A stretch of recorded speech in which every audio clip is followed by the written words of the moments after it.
Sporting Dog Adventures, run boy, That was run. awesome. Everything you Good need boy. is here under the sun.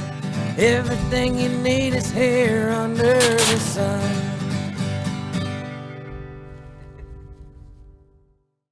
The Sporting Dog Adventures podcast is proudly brought to you by Soggy Acres Retrievers.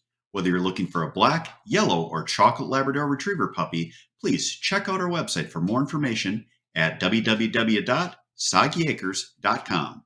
You can also email Jeff at sportingdogtv@gmail.com or call 262-215-9683. And remember, everyone deserves a Soggy dog.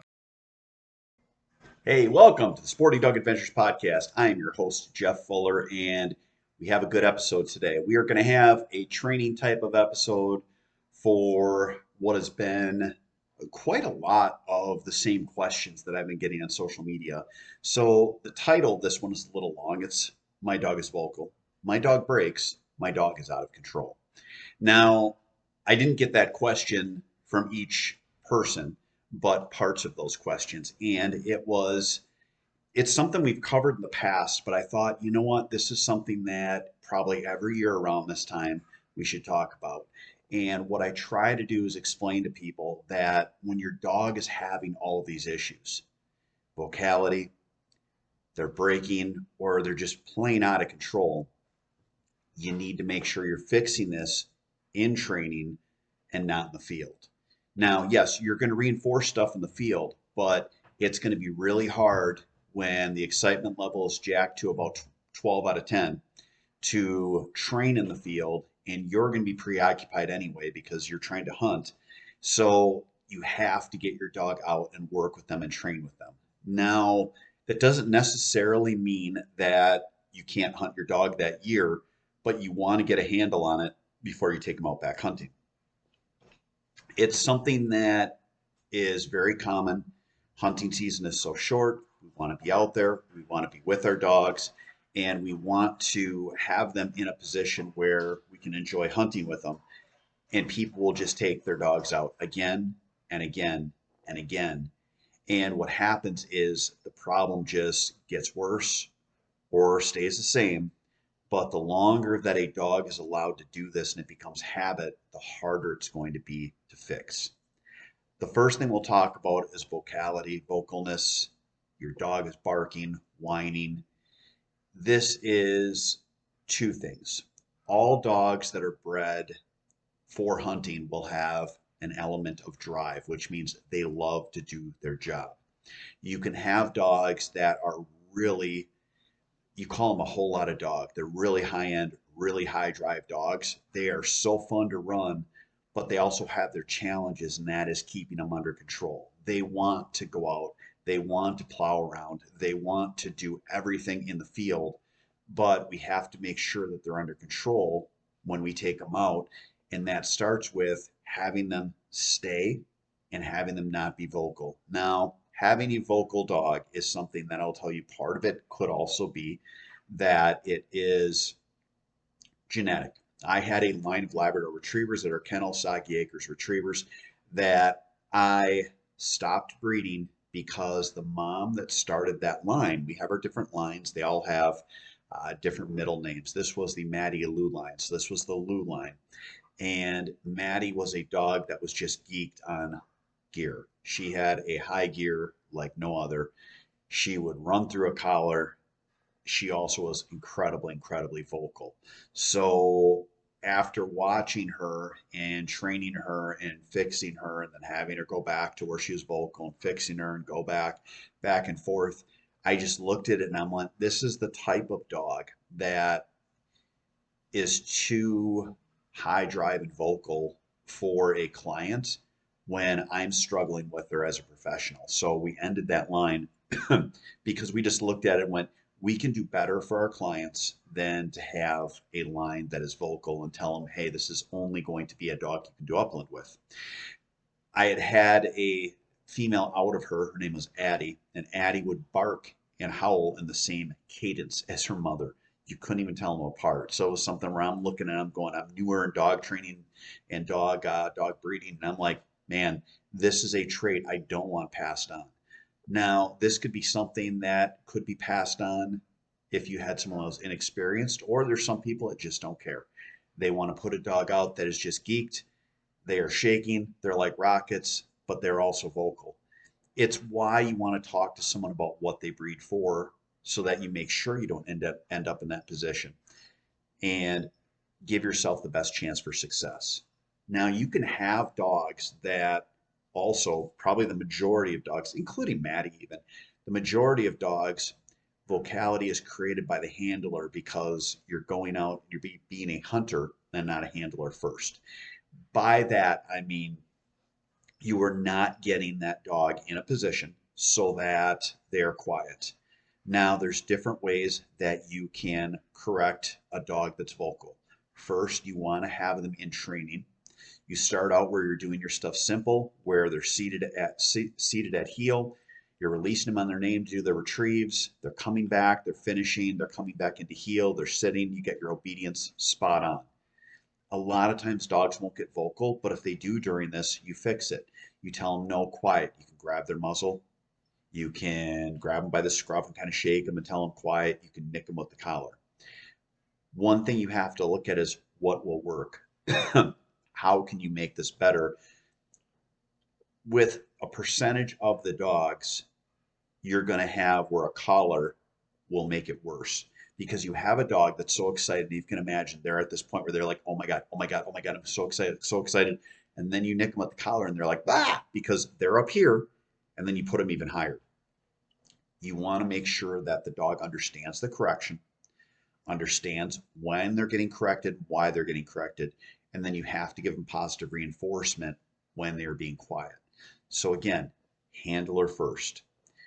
Take your dog out, work with them at heel, then work with your dog out of a holding blind. And eventually, if you've got a dog that's showing vocal traits, take the dog out into the marsh or on the lake or off your boat, set up like you're hunting, take a gun along, call on your duck call, build up to this, but get to that point where you're doing all of this stuff and you're correcting the dog at the same time. Now, your best bet is no matter what, when you start adding in gunfire, you start adding in calling to have someone with you so that you can correct the dog and just be attentive to the dog.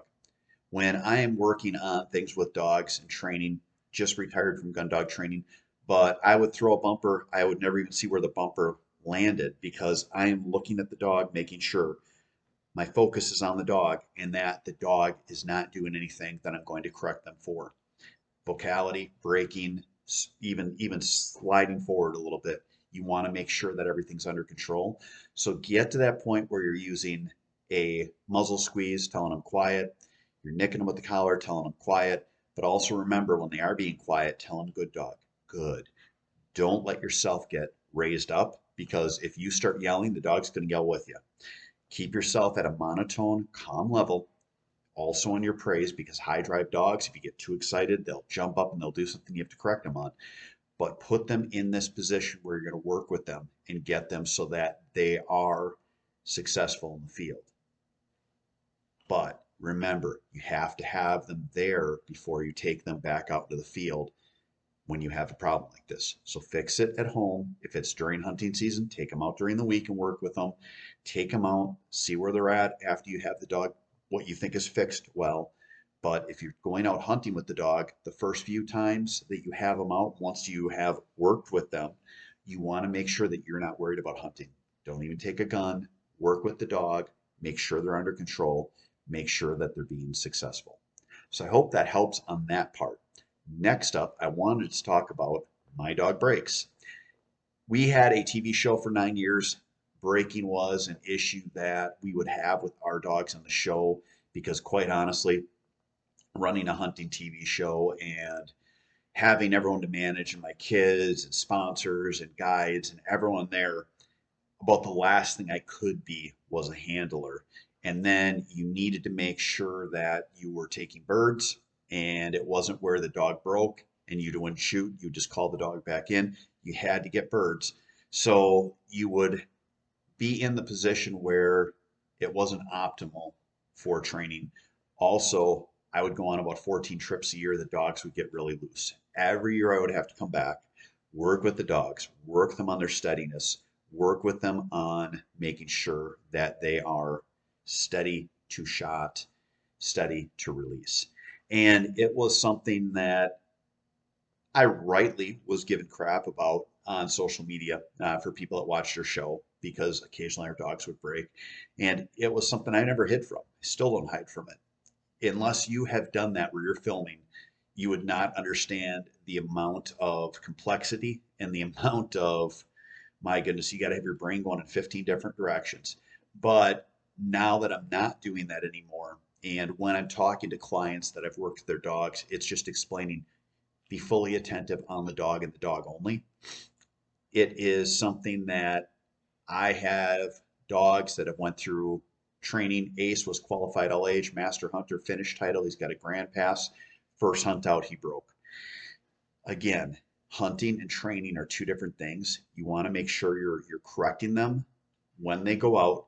And what I do is I will give them one chance where I nick them with the collar until I'm here. But ultimately, if they're going to run through that collar and run through it, I'm going to hold it on constant until they turn to come back. When they turn, here, here, here, you're calling them in, calling them in. If they decide they're still going to go, right back on the collar. Here, here, here. When they turn to come back, bring them back in, sit them.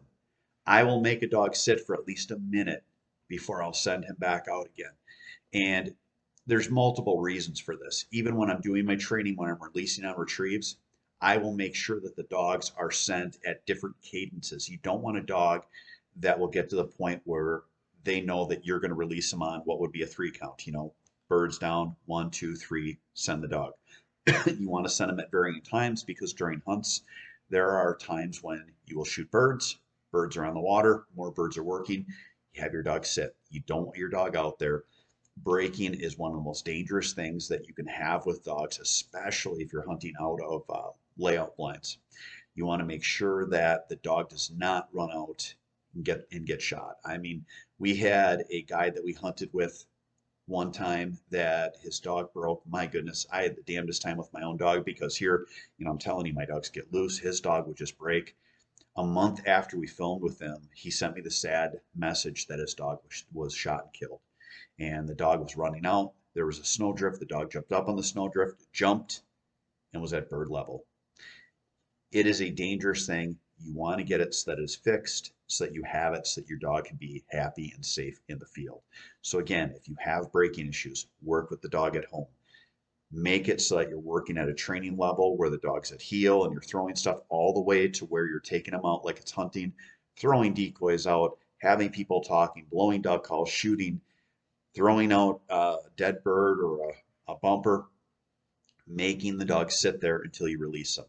You'll thank yourself for that, and you won't have to be one of those people that deals with that sad story of losing their dog because they ran past someone that was trying to harvest a bird. So my dog breaks. Now, my dog is completely out of control. I had one hunt I still remember fondly in Wisconsin. It was with my boy Cole, who passed away, and my son Clayton. And we were out. It was opening weekend. We're hunting. We're doing well. And we kept having this dog that would run over by us and flare our birds because the people that were hunting, it was at least a quarter mile away. They weren't sitting right next to us. We had both had our own pools we're sitting on, but their dog was just out of control. And they would scream, and I think the dog's name was Damn It, because that's all they kept saying. Probably not, but they just kept yelling for the dog. But then their dog would come over by us, and somehow they didn't have a problem with it. It got to a point where after a couple of volleys of birds that they got that we didn't because their dog was over by our decoys, I walked over and I'm in the water and they're like, "Hey, you're ruining our hunt." And I'm like, "Yeah, I know. You're ruining ours. Get your dog under control." Have your dog so that they're collar trained. Have your dog so they're whistle trained. You don't need to yell at a dog. Whistle training is easy. Beep, beep, beep. 3 beeps is here.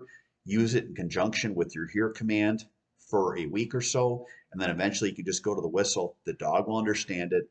Have your dog through e-collar training.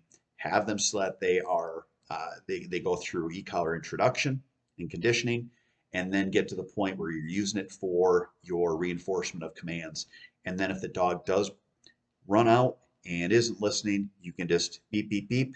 Dog doesn't come, hit the collar, beep, beep, beep at the same time. Use it, have your dog under control. You will have so much more fun in the field when your dogs are listening and under control than you are when it's just a headache. You don't want to put yourself in a position where you're struggling and you are trying to get the dogs to behave because it just takes away from your fun as a hunter. So, long story short, fix training problems in training. Be a handler first, not a hunter first, and work with your dogs even after they're through training. Every year during the off season, take them out, revisit your obedience, revisit your control, revisit things that you struggled with the year before. So I hope that helps for this part of the show.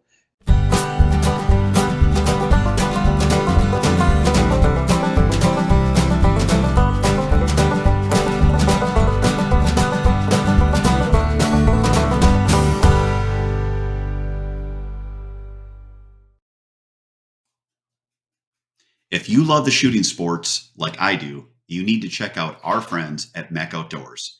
They have fantastic products, whether you're looking at shot shell or metallic reloading, or you want to get yourself a clay thrower so you can practice up for the season.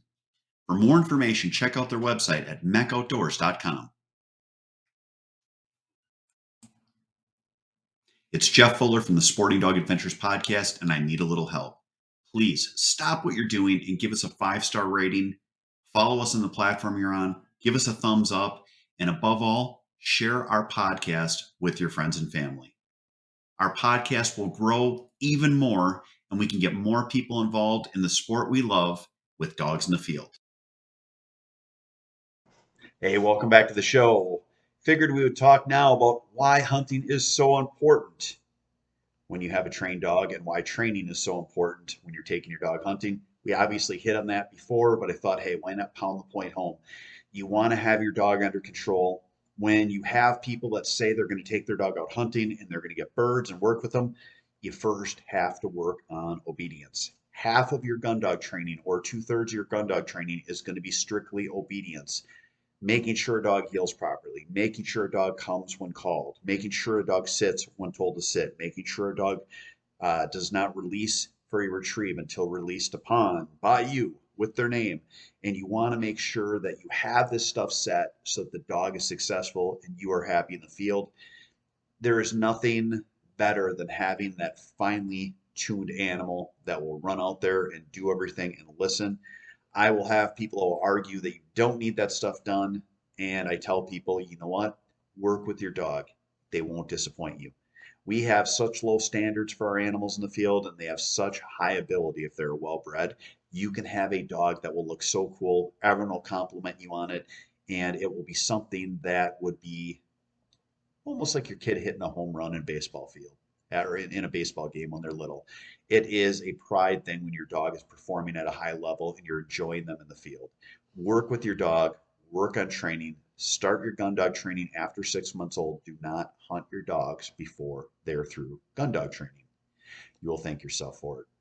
Next up, I wanted to talk about why you should use a whistle during your upland hunting. All that and more coming up after this.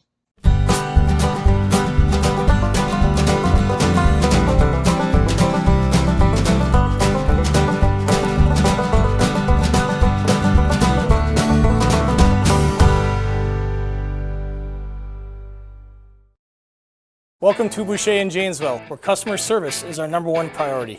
Our customers come back to us because of the experience that we provide for them. We're here to make sure that we find you the right car, one that fits your budget, and do so in a timely manner. When we say we ride with you every mile, it means we care about you and how you are treated. Estamos con personal que habla español en los departamentos de servicio y venta. Our certified technicians are here to help you with all your service needs. Visit us today at boucher.com. At Boucher, we ride with you every mile. Hey, welcome back to the show. We've all been out upland training. We've all, if we haven't had a dog that was fully trained properly, have gone hoarse yelling at said dog. We've all seen that dog that will go over the hill looking like Little House on the Prairie. I'm probably dating myself, where Laura Ingalls Wilder runs down the hill and goes over the hill. I've seen dogs do that as you see the birds continue to fly up. What's the easiest way to get your dog to listen? One, having your dog trained so that they come back, e-collar training for reinforcement, but two, using a whistle. Whistle training is something that is easy to do, makes your hunt more enjoyable, saves your voice, and honestly saves your level of irritation too. You don't have to yell for your dog and you can just beep, beep, beep, hit the whistle. You can have it where they come back. Now, whistle training to do it is easy. You just have it chain or coincide with a verbal command, and it is something that works really well. The one thing I've used whistle training for in the past of my dogs before I had TV was when I would upland hunt, I would hit the whistle for one whistle sit, which means the dog sits when you blow the whistle. And I would use it when the dog was trailing a bird. I'd beep, sit the whistle, my dog Lily would sit. We'd walk up once we got back where we were well within range, release her, hunt them up. She would go back after the bird. It really helps when you get those birds that are trucking down a straight line, whether it's a trail or where, and we had that one time we hunted, it was where the weed sprayers went. And my gosh, those birds would get on that tire track and they would just haul. If you didn't get on the dog and stop her, she would have kept going and blown that bird up in the air, probably at about 150 yards. The only other option would have been running behind her. If you find someone that runs after their dogs, I will show you someone that is not safe to hunt with. So you want to make sure that your dogs are well trained. Using a whistle makes it so much more enjoyable for you. No more yelling, no more losing your voice, having your dog completely under control. You also have no doubt the dog can hear you. So that would be my hunting tip for you today. I hope you guys have a wonderful Christmas. It is a joy to bring our show to you. Thank you so much for being part of one of the most successful dog podcasts out there today. Thank you so much. Have a great week. God bless.